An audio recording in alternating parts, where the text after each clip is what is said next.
Hello, everybody out there in UFO and paranormal world. You're listening to United Public Radio Network, FM 105.3 and 107.7 globally. And we mean globally like 200 platforms. And it's out of beautiful New Orleans. The show is Strange Reality with Dave Emmons. It's also called the UFO Paranormal Network. So let's put that all together for you. Glad to have you. I got a great guest. We talked before. Great lady. I love this gal and her wife. They're both tremendous, intelligent people, good writers, and they've written, oh my God, so much stuff. We were talking about trying to crowd this all in our show, but listen up. We're going to try to do it. Cheryl says she's going to work with me, and I'll keep my mouth shut with a lot of things. Okay, Cheryl. She's a career data analyst. Cheryl is also a two-service military veteran. Thank you for your service. And U.S. Air Force, U.S. Navy, and a retired professional from aerospace industry. Cheryl, as a journalist, wrote the wildly popular UFO column New York Skies for Syracuse. I'm not New Yorker, so I messed up on that word. Syracuse NewTimes.com, 2013 to 2019. She holds a Bachelor of Arts degree from the State University of New York at Empire State College in entertainment, writing, and production. She was awarded Researcher of the Year 2018 by the International UFO Congress. And after you hear what she and her wife has done, you're going to know that she's a researcher. Now, her co-author, her wife, Linda Miller Costa, she has a BA in psychology from Case Western Reserve University and a library science master's from the University of Maryland. Head librarian at Environmental Protection Agency, toxicology library for 15 years. After a career in scientific research and publishing in Washington, D.C., she retired from Lemoyne College Library in Syracuse, New York. She is currently publisher of Dragon Lady Media's UFO Scholar and Sky Goddess imprints. So you can see where these two have gotten so much talent together, and they work so well together. They've got several books, many books. I think that if you look back in the background, you got, I can list them all, but I'm going to let Cheryl do that. 54 books on UFOs. Yes. Okay. Yeah. And go ahead and finish out the intro, because I want you to get everything in here that we can, because you have some fabulous information. Okay. The short Cheryl story. Costa. Thank you. The short story is, back when I was writing my column, I had to have something to write about every week. Right. And the goofy thing is, people thought, wow, it should be fun to write a column every week. And the way I had to explain it to people is, it's 1,000-word term paper every Thursday. Yeah. So I had to have something to write about. So we started adding up numbers in New York State, which at that time was my beat as far as a newspaper column was concerned. And we started seeing patterns that were outside what, quote, the established UFO, what's the word? Folklore would tell you, this is where the hot spots are. Right. And we were finding them in very different places. Okay. And what we found was important. So we started putting it together, and we decided to do a book about the United States. Linda, it was October in 2015, and we had already showed preliminary data for New York State to a couple of other investigators, and they were saying, we didn't know this was here, that was there, or, that type of thing. So Linda and I were sitting in a pub in October of 2015, and we were talking about, like, look at all the cool stuff we found, and Linda looked at me and says, why don't we do the whole country? And I looked at her like, we're sitting there with our pints going, I don't know about this. That's a big job. Uh-huh. And we figured it would take a year. It took 18 months worth of weekends to put it together. Okay. And when it got out there, one of the people who took interest in it was Ralph Blumenthal at the New York Times.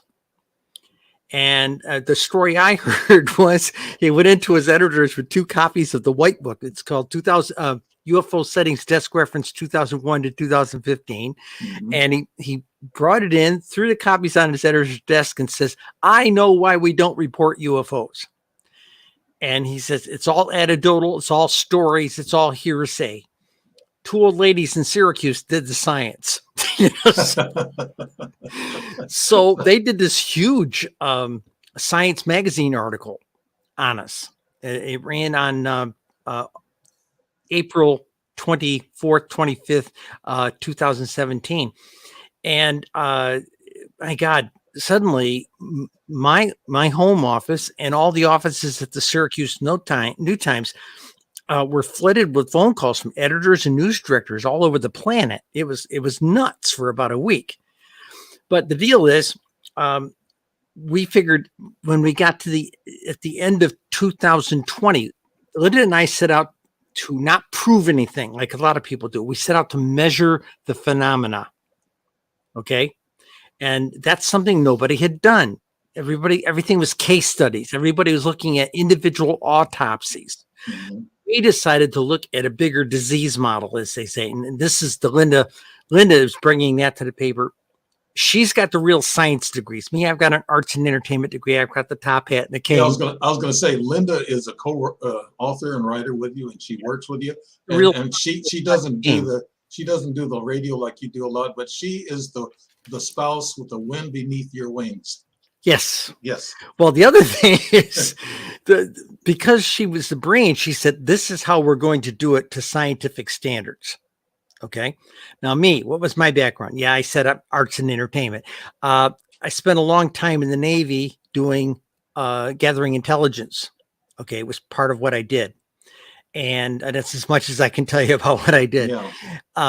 But then I did analyzing work. And then when I went to work for Lockheed Martin, had a 32-year career there, I did analysis work.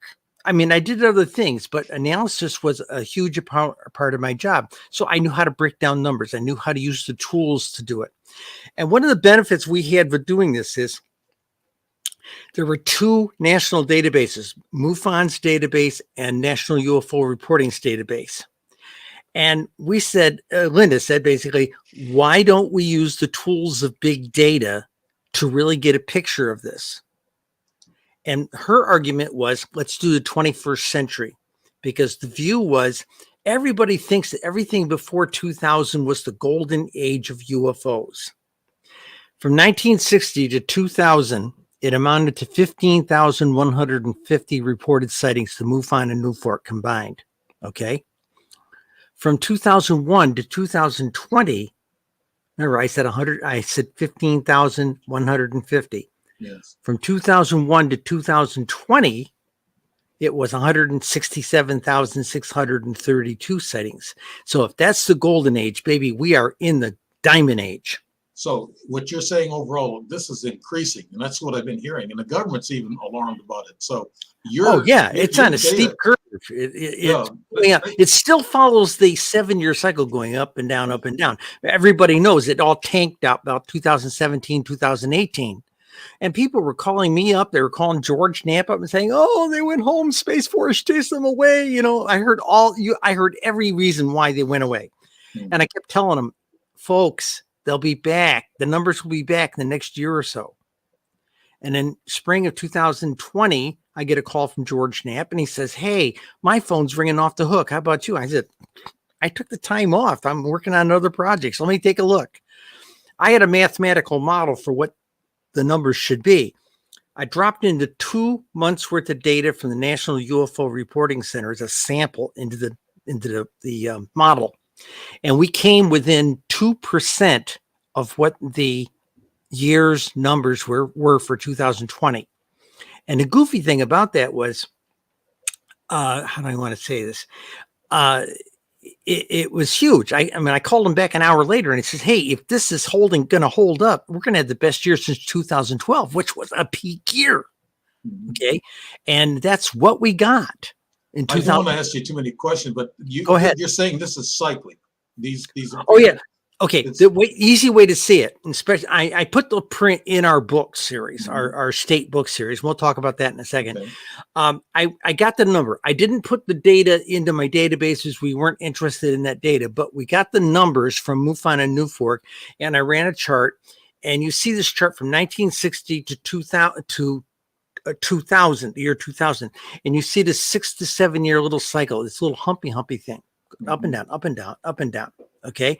And a lot of us that were really serious researchers knew that there was this cycle out there every 6 to 7, 8 years, humping like that. And it was just a known for anybody who was really geeking on the data. Have you ever come up with a reason why it's so cyclic every so often? We've heard everything. I wrote an article about it. We got all kinds of mail telling us everything, you know. Of course, Linda's attitude is kind of joking. She has the attitude, that's when they go back every 7 years to get the new model spacecraft, you know. So, you know, the new model years, you know, that kind of thing. Yeah. But so 21st century, we are on hot numbers right now. Okay. And presently the numbers are, I'm not doing any data work with it right now, but I've gone out and looked at the rough scale of things. And the numbers are huge. Now, people ask me when 2001, we came out with our second data book, 2001 to 2020. It's called the UFO Sightings Desk Reference 2001 to 2020. It's the pink book. If you go on Amazon and look for the UFO Sightings Desk Reference, there's two. There's a white book for 2001 to 2015 and one from 2001 to 2020. It's bright pink. Why is it pink? Some people told us we might be called in front of Congress to testify since we were the only people who'd ever done data analysis. Well, you two should be. You and Linda both should be in those Senate hearings. Everybody says that. Yeah. Okay. But we haven't been called yet, but we're prepared for it. Okay. But when we were talking about it, after they asked us about this, and they asked us about this back in 2019, and understand that both of us had been federal contractors. And you work your whole career not to have to testify before Congress, you know? So we're sitting there thinking about this. And we said, okay, we're going to be on C-SPAN. You know, we know what we lived in DC for 30 years each, you know, we know what it looks like. And we said, they're going to be up there thumbing through papers and things. We want them to know that this book was made by a couple of women. Okay. So we made the thing bright pink. You can, you can flag in aircraft with this thing. That's it. Okay. That's it. So that was what we set out to do. And when we were working on it in 2020, we found out that 3.5% of the data, which is probably around 6,000 records, did not enter a city. We found another 7.5%. They didn't spell the name of their city right. So that's research, right? And a lot of it didn't have the county data. So we had to build automation to put the county data in, and you had to have the correct spelling. Otherwise you didn't get the right thing. So in August of 2020, hey, we were all dressed up with no place to go. Remember, you know, so, I sat down and it was like going back to work at Lockheed again. Suddenly I was up every morning, got my coffee, and I was hammering it for about 7 to 8 hours every day, 5 days a week. Did that for 850 hours, took us to the first week of January of 2021. And I went in there an average of 500 to 1,500 records a day and fixed it. And I had like a golden mail list to correct the city spellings, correct the counties. We added lat longitude. We had added zip code. Zip code taught us something. Zip codes showed us things that we did not anticipate. One of the things people say, where is the hotspot, Cheryl? And I say, by state, by county. Well, give me an example. By county, there are around 3,135 counties. Okay. Of that, over the 20-year period, only 150 counties in the United States did not report UFO, not 150, I'm sorry, 105 counties in the United States did not report UFOs. And for the most part, when we went looking into those counties, they were rural, had very little or no rural broadband, and they were usually relatively poor. Funny, who knew? Yeah. Okay. I just want to tell the audience, Cheryl, that you and Linda have done so much work. And I know I've written a book and several, and I know how much work it is. But what you've done is phenomenal. All this data and all this records that you went through.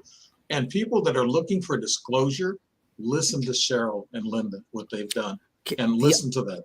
Okay. The other thing we did in 2020, we were planning to, we knew that if we tried, people were saying, well, why did you go down to just the state and the county level? We want to know about our little village or whatever. And we did a sample PDF to see what it would be. And it amounted to about, well, let's say it this way, printed out on paper, it would have been 1.5 feet thick. You can't publish a book like that. Okay, well, you can, but nobody's going to buy it, So we decided we were going to, told Linda, I said, I'm going to publish 50 individual state books. She thought I was nuts. Okay. And if you watch some of the convention tapes where we were out presenting together, she would literally tell the audience she thought I was nuts. Okay. Now there is one group of people though that will read a book that thick within one day. That's Congress. They say read it. They said just vote on it first without reading it. That's one group that will. Okay. So here's the deal. We decided to do 50 individual state books with the idea that we could drill down to the zip code and village level for those books. And of course, that first book took us a long time to do, but we got better with the pink book. So I decided to build the books modular. What we decided to do is one part of the book would have all the research papers that we wrote in that. So you can get real smart if you want to read scientific research papers. And then what we would do is make the second half of the book just the data about a specific state. And the way we did it is we got all those reports together, burned a PDF of a thing, did the same thing with all the research, all the state data, got all the charts, graphs, and tables, burned a PDF of that, and then put them all together in one big Adobe file and shipped it up to Amazon. Now, we built them over a period of 18 months, almost 2 years, got them all ready to go, got all the data ready to go. And then last Halloween, 2022, Halloween, we launched the first one, which was UFOs in Ohio and where to find them. They're all named the same thing, except the name of the state's different.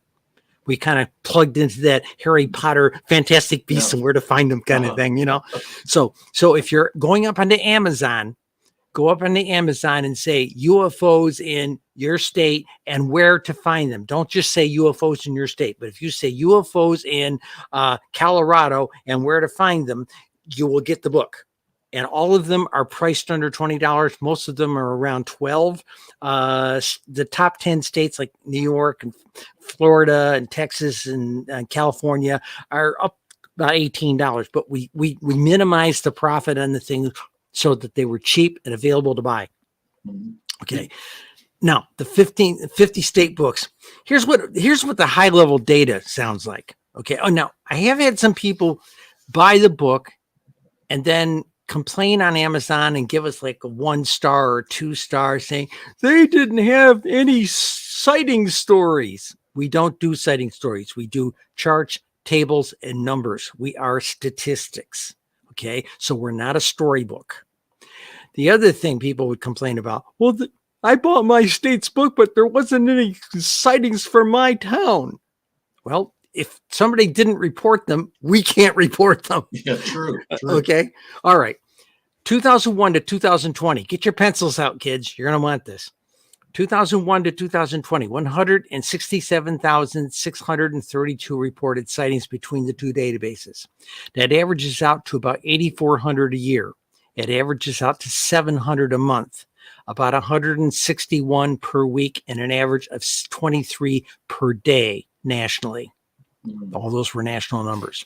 Now, serious researchers will tell you 70, maybe 80% is noise. It's junk. It's what's the word they use? Explainable. Explainable is the word I hear all the time. Okay. So if we let's throw 70% away and just take that 30% that researchers will tell you. Okay. That 167,632 comes down to about 50,289 for the 20 years, about 2,500 a year, about 210 a month, and about 4 a week. Now that 210 a month, that's an important number. Think about this. That's potentially the real thing. 210 of them a month in the United States, every month for 240 months of 20 years. Now that's something to write home about. Yeah, Cheryl, have you gotten any information from like the Pentagon since you worked with all this stuff? Do you have any contacts that might tell you the numbers of No. But I do have one number, and I'll get to that in a minute. Okay. Now, there are people who come to me and say, "Hey, Cheryl," and most of them are news directors and editors at newspapers. Mhm. They think they know it all because they're smart. Okay. Mhm. All right. They tell me, well, they can't get here from there. I do a talk someplace like at a high school or out here at a college or something like that. And there's always some science teacher. They can't get here from there. They can't violate the laws of physics. I hear this all the time. Yeah. And I always look back at them and say, in 1897, they discovered particle physics. In 1898 or something like that, or 99, the first papers on quantum physics were talked about. But prior to that, physicists thought they had it all figured out. Okay, so we're learning new stuff all the time. Okay, for the people who need a nightlight and want to feel secure that they're very rare. Okay, 1% of that 167,632 ends up being about 1,674 for 20 years, ends up being 84 per year. And if these are the real starships that are visiting the USA, it's 7 per month for each month for 240 months of 20 years. But you believe the numbers are higher though, right? I mean, in a way. Yeah. Okay. Now, here's my model for that. I look back at Blue Book and I looked back at the ONDI report recently. Okay. And their numbers of unexplainable were 5%. Okay. So, and I wrote an article sometime back recently that said, Cheryl's opinion is 5%. Okay. Okay. What's that 5% work out to? It works out to basically about 882 for 20 years. I'm sorry, 419 for 20 years. I'm sorry. I'm going to correct myself. I'm sorry. It's been a long day. That 5% from the major number, 167,632, 5% would be 8,382. Okay. For 20 years, or about 419 per year, about 35 per month. That's 35 a month for 240 months of 20 years, about 8 per week, and about 1.14 per day. Okay. 5% seems to be that golden number. I mean, ONDI report said 5% they couldn't explain. Project Blue Book, about 5% they couldn't explain. So let's go with 5%. There you go. About basically, if you want to tell your friends, hey, based on current data and information, 35 starships a month are showing up in the United States. And they have been for 20 years. And that's provable. Those are real numbers. I mean, those are real numbers. I suspect they're higher, and so do you, because you're a ufologist also, and so am I. So I suspect those numbers are greater. I mean, not counting the little orbs in the sky, but something that comes down low enough for you to take a good look at the craft. Well, there's some, what they call the usual traffic. Now, people ask me hotspots. Let's do a quick one on hotspots. Yeah, that was interesting. Okay, California is the #1 state for UFOs. Florida is #2. Texas is #3. After that, they've been that way since 2006. After that, the next 7 of the top 10 play musical chairs, except for Arizona. It has been consistently #7 for years for some reason. Okay, the top counties in the United States, top 2. Los Angeles County. Now, people think, wait a minute, Los Angeles, it's got light pollution. The county is a very big place. Downtown LA, it's light pollution city. Mm-hmm. But the county is a huge area. And I'll get into that trick about counties in a minute. The second county, let me say what counties, Los Angeles County has more sightings reported in the 20-year period than 39 individual states. Wow. The states by themselves. Okay. The other county, #2, is Maricopa County, and that's in Arizona, essentially the Phoenix metropolitan area. And they have more sightings than 36 individual states. Okay. Now, Get your pencils out again. The number one zip code, if you're going for looking for hotspots based on zip code, the number one zip code in the country is 85001. 85001. That is downtown Phoenix. Right downtown Phoenix? Downtown Phoenix, yeah. Whoa, That zip code is downtown Phoenix. There are other zip codes in the bigger metropolitan area and county area of Maricopa County, but that's the key one right there. That's number one. But even with that, it was like 1,473 over 20 years sightings, and it averaged out to about 5 or 6 a month. So even if you want to go do a camping party and rent the penthouse in some hotel and wait for them, a couple television producers came to me and wanted to do that. Yeah. I said, guys, you're going to be burning your producer's credit card to smithereens here because it's only 5 or 6 a month, and you got to be looking in the right direction, you know. Yeah. Okay, now here's the other big discoveries we made.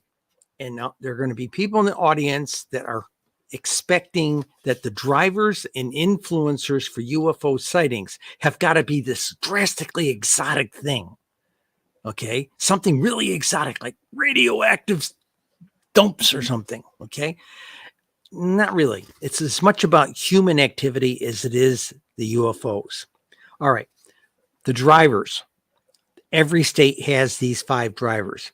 Population is a driver. Yes, we concede it is.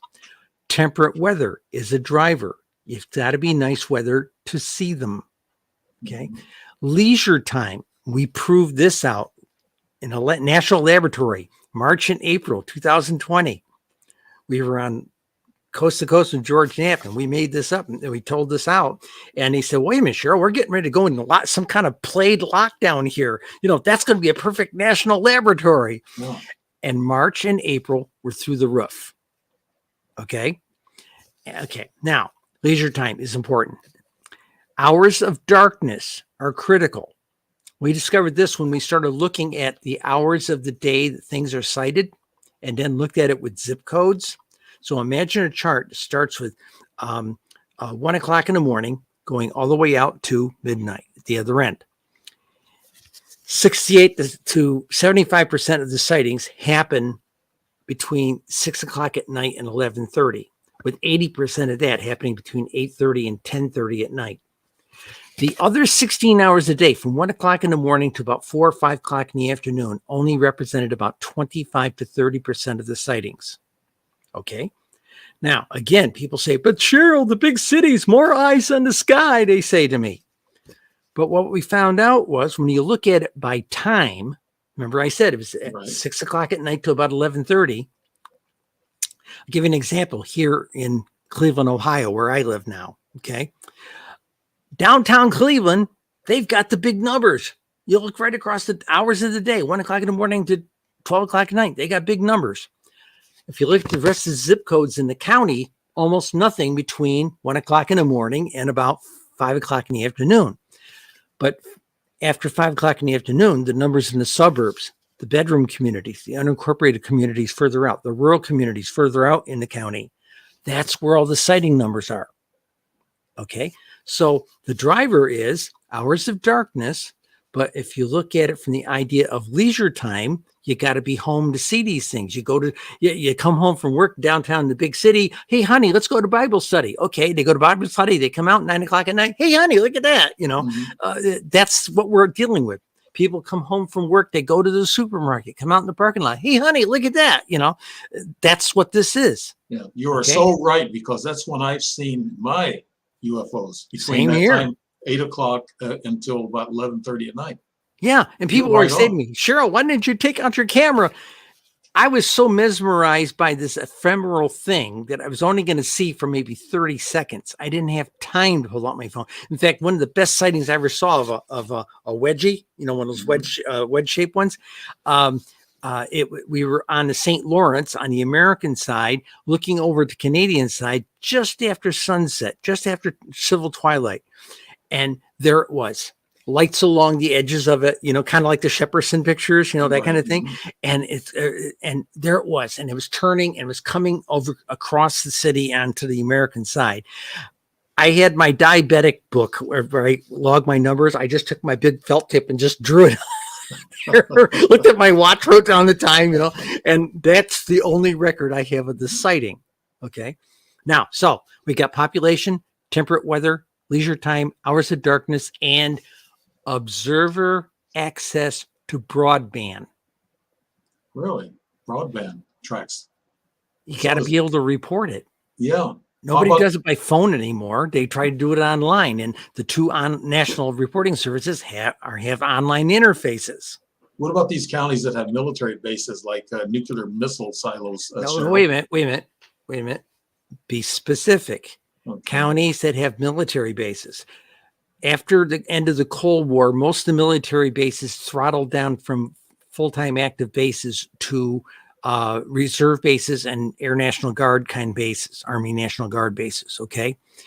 That's important to keep in mind. Some lady took National UFO Reporting Center back in the 70s, and yeah, she saw clusters around military bases. But back in those days, there were a lot of those Air Force bases were SAC bases. They had nuclear weapons. And Lou Alessandro and I have had a long conversation about this. ET seems to be very interested in our advanced technology, aka our nuclear weapons. So where are they tracking around now? The bases that store them and the fleets that carry them. That's why the Nimitz and all these aircraft carrier groups get followed by ET, because they got the nuclear weapons on board. Okay. And if they're doing anything out in the ocean, they're probably tracking our nuclear submarines that have the missiles. Okay.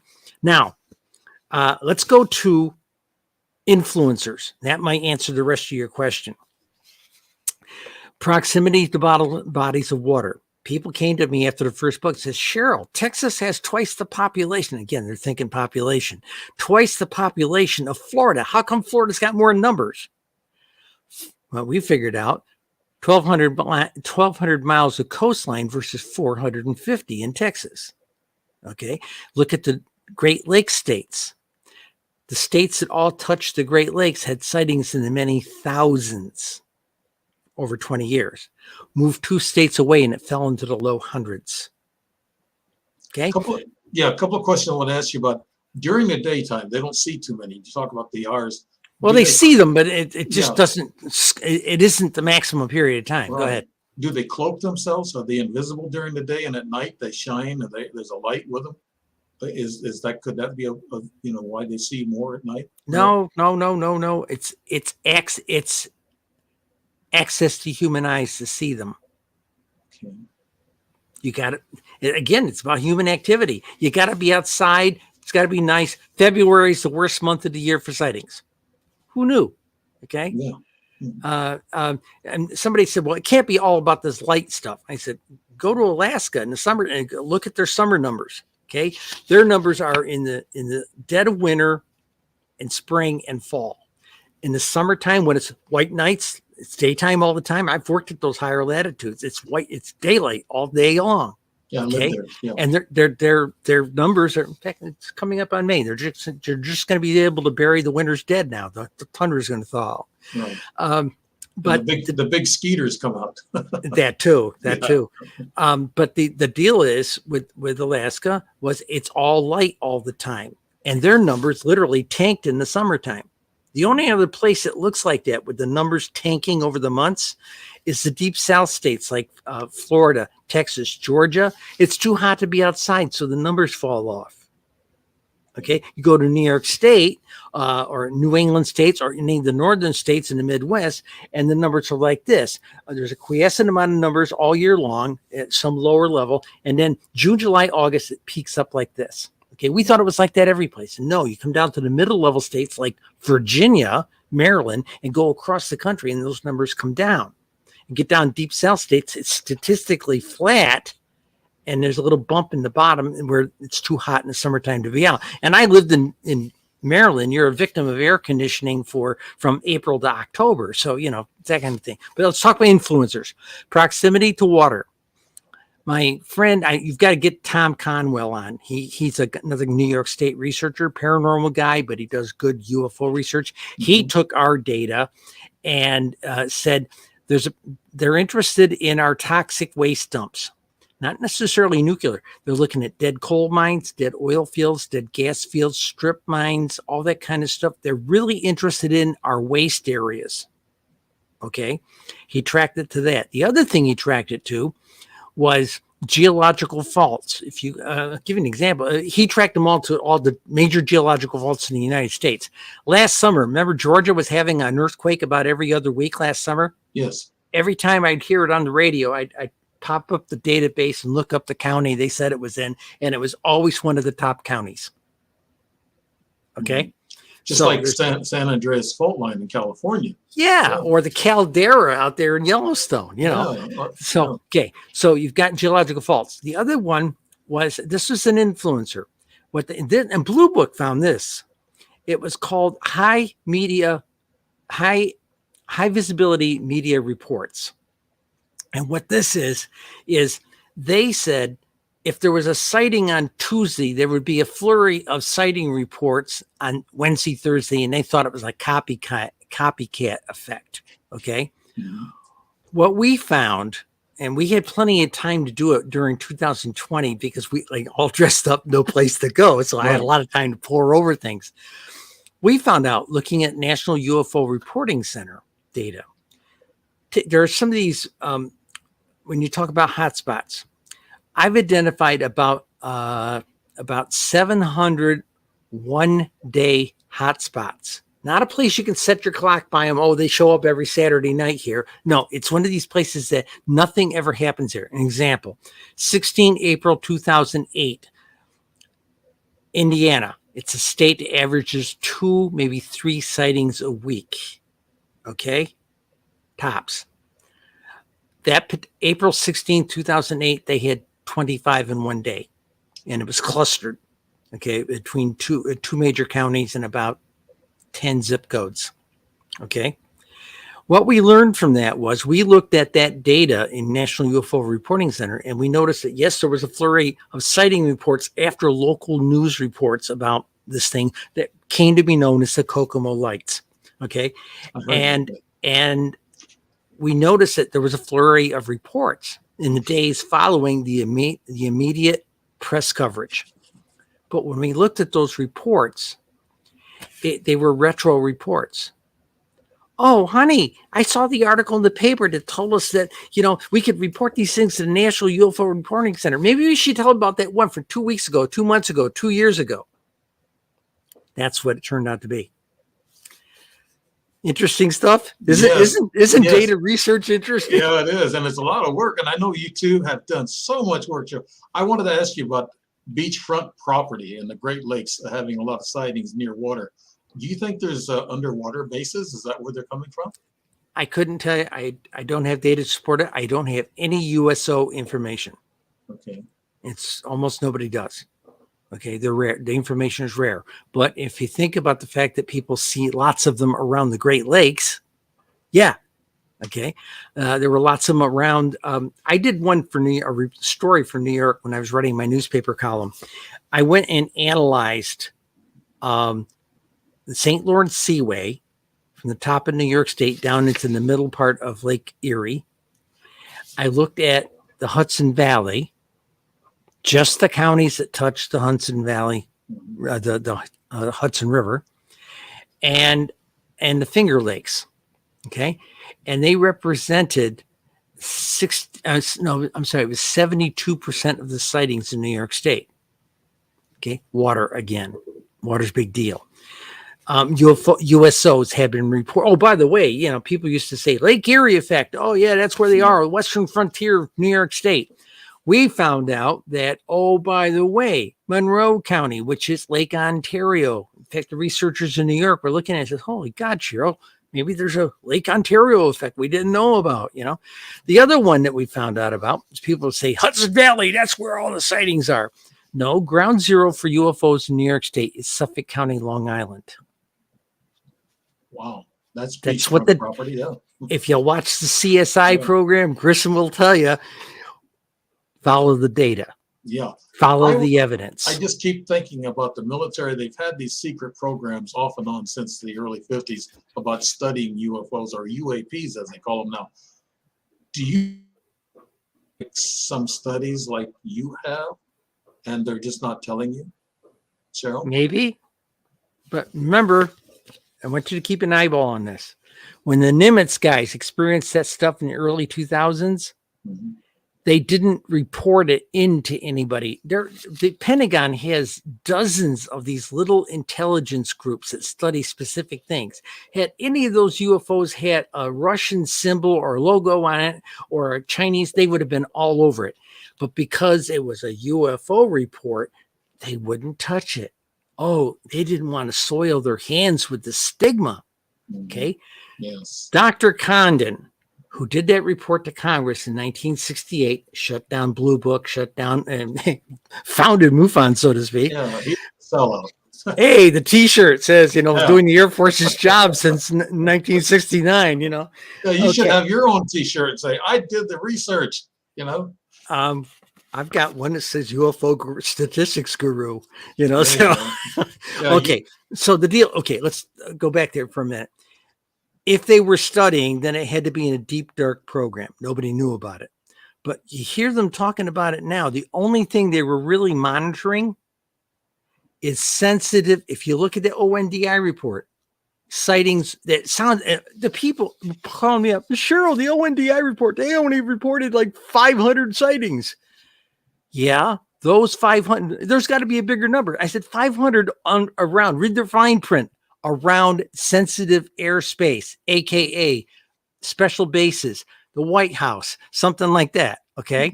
Mhm. I was a military analyst. I collected data around those kinds of sites myself. So But I understand. You're still under secrecy, though. You can't talk. I have to take it to my grave. Yeah. Okay. That was one of the heavy points with learning things. None of my stuff, I can honestly say this, none of my stuff was related to UFOs. Okay. I just collected electronic data and photographic data on everybody else. Okay. Now, the last thing you got to know, generational effect. This is something we discovered. We're still trying to prove it, but the data seems to support it. Los Angeles, #1 county in the country for sightings. Grandpa told us about the Battle of LA in February of 1942. Maybe if we look up, we'll see something. Yeah. Okay. Go to Maricopa County, Arizona. Mom and Dad told us about the Phoenix Lights in 97. Maybe if we look up, we'll see something. There seems to be a cultural imperative to look up. Okay. Because the folklore says, wow, we had something. Maybe they'll come back, that kind of thing. Cheryl, how many people do you think are starting to be enlightened? Even with your information, you and Linda's information, your books you got, this should tell people, this should help support what actually the military and Pentagon's talking about this is real. And there's still a lot of people out there that just don't believe it. What can you tell them? The poll, okay, in 2012 timeframe, there was a poll that said that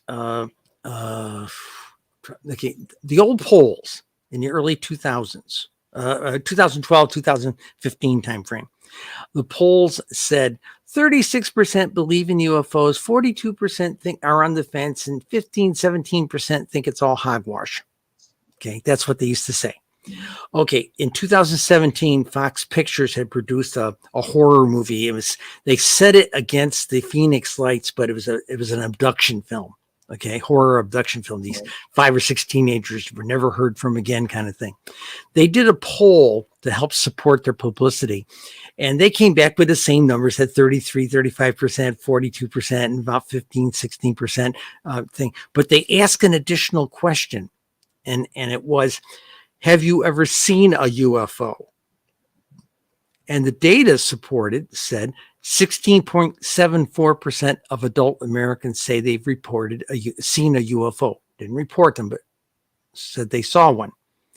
Well, when I ran that number back against 2010 census numbers, the number would have been about 43 million people, give or take a couple 100,000. Okay. About 43 million people would have been that 16% of adult Americans. But that number doesn't match up with 167,632 reports. I didn't trust the metric. And 2 years later, in 2019, Gallup poll does the same set. Came back with the same run numbers, for believers and sitting on the fence and think it's hogwash. But they asked that question, and they came back with that 16.74% as well. So I really sat down and started playing with the numbers, and I had all kinds of spreadsheets playing with the numbers. Okay. And what we came up with was, and you tried to do it against the national number, it fell apart. It just didn't make any sense. But if you went back, took the census numbers, that 16.74% of adult numbers, one for every single state in the country, and then work it back against their reported sightings based on our reported sighting data, 2 databases, you end up with a bell curve. On one end, there's 1 in 450 people reports what they see. On the other end, it was 1 in about 150 people reports what they see. And the top of the bell curve hovered up around 1 in 255, 200. And the number we publish these days is 1 in 257 people reports what they see. Now, there's folklore out there that says, 10% of people see a UFO and 10% of them report a UFO. That's been the folk tale in the UFO community, 10 and 10. No, that doesn't make any sense. It don't. And I've tried those numbers, and the numbers don't work against reported sightings or anything else we've done. So by again cranking against population using that poll metric, which is considered very accurate, I cranked it a dozen ways, and the only thing that worked was this bell curve, doing each individual state separately and then adding the numbers up, and then the model held. That's why you did the 50 states. They try to break it down into a little bit. Okay, let's get into that. Okay. All right, so we did all our scientific research that's in the front of these individual state books. If you're just want to look up your town, it's going to be in the back of the book. Okay, there's a little part about that individual state, where a county map with numbers, and then we also do a map of the state by the zip codes. Now, that's an interesting phenomenon. People say, what does that tell us? Well, one thing it tells us is that even in a big city, you might not see the sightings. Here in Ohio, you get on down Cleveland, there's a stretch of zip codes right along the edge of the lake. Nothing. Okay. Again, remember I said move away out into the suburbs. Yes. Okay. There they are. Okay. So when you just printed out a map of the state, it looked like Swiss cheese. Okay. You make the color for the ones that had sightings and ones for didn't have a sighting, didn't have any color. It looks like Swiss cheese. Okay. It's weird. When I was a kid, Cheryl, I saw 2 UFOs when I was 13, 14 years old. Now, are there age demographics in your books? No, neither database seems to, if they have it, they're not sharing it. Okay, MUFON didn't want to share it for confidentiality reasons, and heck, I reached out to the New Fork people originally and said, can you turn on like county data in your reporting? We don't even collect it. Put a pin in the map, they said. Okay. But where is the best place, Cheryl, to report a UFO if you've seen one? MUFON, you can do it with MUFON. They have the best investigators. But if you want this thing to roll up so people can publicly access the data, report it to the National UFO Reporting Center. Actually, it's about a 60-40 ratio. MUFON's data is about 40%, and New Fork's data is about 60% of the total data. And that's a pretty solid model. Like I said, I had a mathematical model, and that's what I built the model based on that. So it's been a lot of work. Now the state books, it's called the UFO State Statistics Series. Okay. If you look up just any book up there that is UFOs in, we'll say UFOs in Ohio and where to find them. Again, use that whole sentence when you do the search in Amazon, not on Google. Okay. If you just go into Amazon's book search area, but UFOs and whatever the name of your state, UFOs and where to find them, that book will come right up in front of you. Now, if you want to look at other states, and I've had people say, I want to get all the states that are around my state. I tell them, just click on that little hyperlink there in the write-up about the book for the UFO state statistics series, and Amazon will show you the entire list of 50 books. My warning to everybody, again, there are no sighting stories in these books. This is scientific data research. Now, if you want the Guinness Book of Records kind of aspect of it, yes, the last part of the book is tables that start with your county, zip code, and then down to your by zip code down to your local burg. And then what you'll see is the shapes that was seen for that county and what years they were in. Not dates, but what years, how many were in each year, 2001, 2020. That's what's in there. And so that's the deal. It's the best information anywhere. If you got people in your family don't believe this stuff exists, you want to blow their socks off, get this book. 10, 12, 15 bucks, 20 bucks at the worst with the California and top 10 books. But it's the best data anywhere. I looked it up on UFOs in Illinois, and that's where I live. And I got the information here and some of the notes, but I won't go into that. I'd rather listen to what your final thoughts. Illinois is in the top 15, if I remember correctly. Yeah. Chicago even? Well, Illinois, yeah. But Cook County is in the top 20 counties in the country. Really? Remember, 3,135 counties. I think Cook County is upwards in the top 20 counties, somewhere in the top 20 counties. I know it is, maybe even in the top 10. So do you think that these UAPs or UFOs, as we call them, do you think they're interested in population centers, Cheryl? What are they wanting to find out about the population centers? They're anthropologists. Think about it that way. Okay, let's go study the primitives. And people say, well, why don't they land on the White House lawn? That would mess up their model. That would be like landing a helicopter in an Amazon village, that's never seen a white man before. Okay, that's the problem. So, you don't want to spoil things. So we're just a zoo here, and they're observing. No. Didn't say that. I know you didn't say that. I just no, don't say that. Okay. No, you can learn a lot by watching a different culture. Okay, think about it. Read a book on anthropology. You'll get a good sense of it. It's learning to analyze their culture. And I'll give you an example. There was a guy from the Smithsonian that spent 20 years embedded with the Zuni Indians out in New Mexico. Okay. And he wrote, there were pictures of him with the other tribal guys. He was dressed just like they were, everything like this. And he wrote in one of his papers to the Smithsonian, I have been with them 20 years. I stand with them, but I am not one of them. Okay.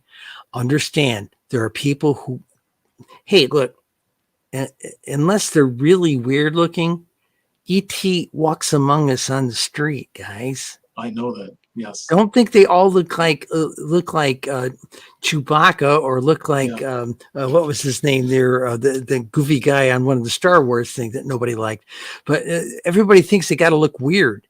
There's a lot of humanoids out there, and they walk among us on the street, and you would never know it. Right. I've ran into a few of them. I think I asked you that question one other time before, a couple of years ago when we talked. And have you run into a few, I guess, people that just didn't seem like they fit in, but they were humanoid, Cheryl? Oh, okay. I see the secrecy there. No, I don't want to say it that way. It's not so much secrecy as, do I need to say it? Yes. Okay. Yeah. Okay. I know I have. Yes. You know what pisses me off? Yeah. I'm saying, you go into the UFO sites and you do a search on reptilians, and they always show you this color artwork they did, and it's always these big, muscular guy looks like he needs a big case of prunes in the worst way. That kind of thing. Like he's going to tear you apart. Yeah. They're okay. Everybody I have interviewed that has had a encounter with a reptilian or a friendly relationship with a reptilian. They are gentle. They are soft-spoken. They are quite enlightened. and they have an incredible sense of humor. And they have been with us since the garden. Ah, yes. Who told Eve you're better than this? Yeah. Okay. If you Google pictures of Samaria and look at the artwork, you will see figurines holding babies, suckling babies, and they're clearly reptilian humanoids. Right. They have been with us, but we've had a religious culture that has demonized, oh, the snake, the reptilian in the dragon in the garden. Oh my God, that's the devil. So it's been talked down. But if anybody encouraged us to be all we can be, it was them. I get your point because I've been studying it. I got a book that's called Angels and Supernatural Beings, and I've done a lot of research on that. And I hear you, and I'm very interested. I know you have a lot to say about that, but we're closing. That's a completely different show. If you want to get me on that show, you want to get me on the show and talk about consciousness. I lived in a Buddhist monastery for 7 years, baby. Okay. I can talk to you about consciousness. We got it. Yeah, we're going to do that. Okay. I love doing it. Once more with the book. The book. Go with 50 state series on Amazon. Go to Amazon book search. Get in there, book search, and say whatever the name of your state is. UFOs in your state and where to find them. You will find the book. They'll have it to you in 3 or 4 days. Okay, good. And you still sell the big pink. The desk reference is up there. The pink book is the most up to date. UFO Sightings Desk Reference 2001 to 2020. If you want to read all 238 of my newspaper articles, there's one up there called the UFO Beat. In fact, if you just want to go up there and say Cheryl Costa UFO, boom, you'll get hit with 54 books. You got other books too. That's still out there. I'm a published playwright. I'm a published mystery writer. I'm a published science fiction writer. A bunch of stuff. In fact, I'm working on a science fiction novel right now, and it's blow your socks off. So am I. Yes, I'm jealous of you though. You are so. Oh my gosh, both you and Linda both are scholars, and I really love it. I have a good piece of news for you. What's that? People say, "Well, is anybody going to pay attention to your stuff after you're dead?" State University of New York at Albany took my papers. Good. And everything we're doing right now, we send, whenever we publish a book, we send a copy, a full printed copy and the original manuscript. That we just keep shipping them. They pay for it. We just ship it to them. They're still collecting stuff from me, but they took 25 crate loads of stuff out of my garage 2 years ago when we were moving to Ohio. Wow. So you're like these famous artists. Your artwork is going to be probably better after you're gone, right? We're going to be Linda will tell you very frankly, we're going to be Van Goghs, baby. Very famous. Well, hey, the guy at Albany told me, he says, Cheryl, somebody's going to get a master's he looked through our stuff. And he says, somebody is going to get a master's or a PhD out of your stuff 50 years after you're dead. There you go. I love having you on the show. This is Cheryl Costa on the show. Anytime, Dave. Yeah. Great. United Public Radio Network, FM 105.3 and 107.7 globally from beautiful New Orleans. Strange Reality with Dave Emmons and the wonderful Cheryl Costa and her spouse, Linda Costa. Both great writers. I love them. And listen also to UFO Paranormal Radio, which is in the same network. Thank you and being with us. And I love doing this show with Cheryl. There you go. I don't know if I can do that with my fingers. I got corporal tunnel. Gosh. Okay, great. All right. Good night or good day, everybody. Bye. Bye-bye. Thank you, Cheryl. Thanks.